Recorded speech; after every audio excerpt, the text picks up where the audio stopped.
exploring freedom is something that can make such a beautiful difference to your pets' lives and to your life too. Now, I've been thinking all about freedom this last week, and one of the things I realized is that often we can't see where there's potential avenues to explore freedom in our lives. This kind of, we get locked in comfort zones, or we have big kind of blinkers on and blind spots because the conditions and experiences of our life have kind of made us believe that that freedom over there just can't even exist.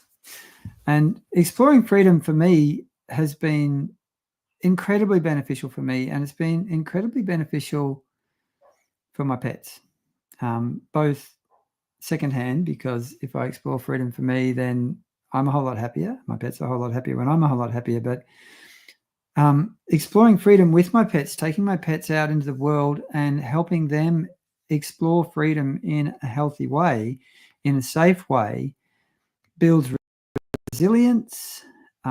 It builds self-regulatory capacity. It builds confidence. And it also builds much more beautiful, deeper relationship between me and them. So there's this whole thing of that I see a lot in people with pets, and particularly with puppies, is that they kind of shelter their puppies from everything, and they don't let them have any freedom. They helicopter parent them. They don't let them have any kind of frustration or any kind of challenging experiences. And one of the things about exploring freedom, particularly when you start to move out of comfort zones, and we all get into comfort zones, right? But there's very little growth in being stuck in a comfort zone.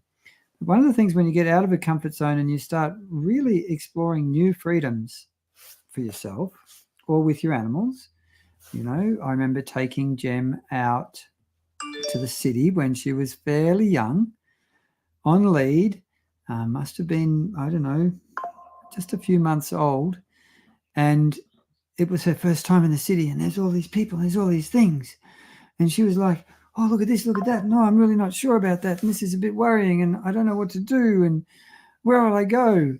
But one of the key things with exploring freedoms and new freedoms like that with your animals is just to go slowly, to go gently, to give your animal plenty of time to be able to stop and look at the new thing and go, oh, it's a new thing. It's a new thing. It's a new thing. Is this a scary thing? Maybe it is scary right now, but maybe it won't be scary in a minute.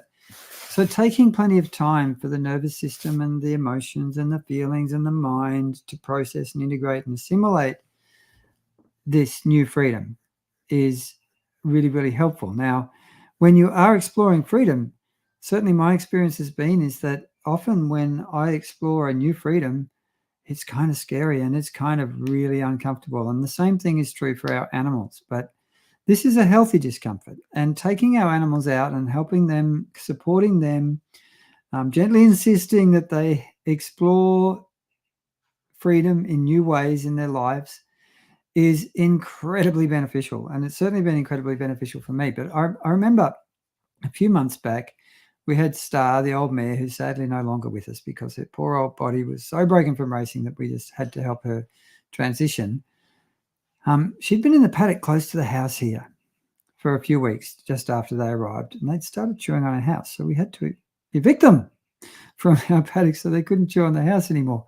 But when I put her out in the big paddock, she was like, whoa, what do I do with all this space? Oh my God, let me back in the small paddock, let me back in the small paddock, let me back in the small paddock. She found it incredibly challenging, and there's all this beautiful freedom, which is just what a healthy horse needs, is more freedom to move. But she had spent her whole life in small paddocks, in stables and things like that. Therefore, her experience had taught her that this is all there is. This contained space is the only way I can feel safe. And it took her a couple of weeks to kind of relax into all this space and start exploring this space. And I think I really want to encourage you to explore freedom in as many different ways, in as many different dimensions as you can in your life and with your animals and in your animals' lives. Physically, going to different places, doing different things. Emotionally, mentally stimulating and teaching and training and learning new things and going to new places.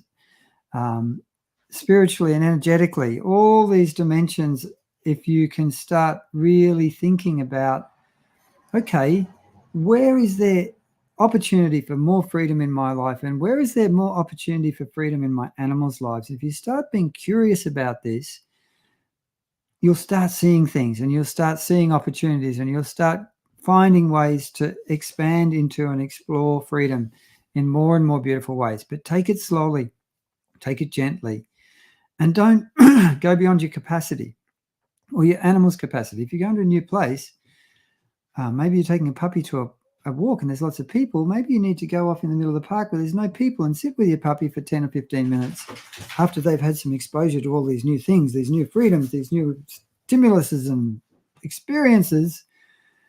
And when they settle, then you can go back to exploring freedom again. So it's really, really important, I think, to explore freedom in an intelligent, kind, sensitive, caring, ecological way.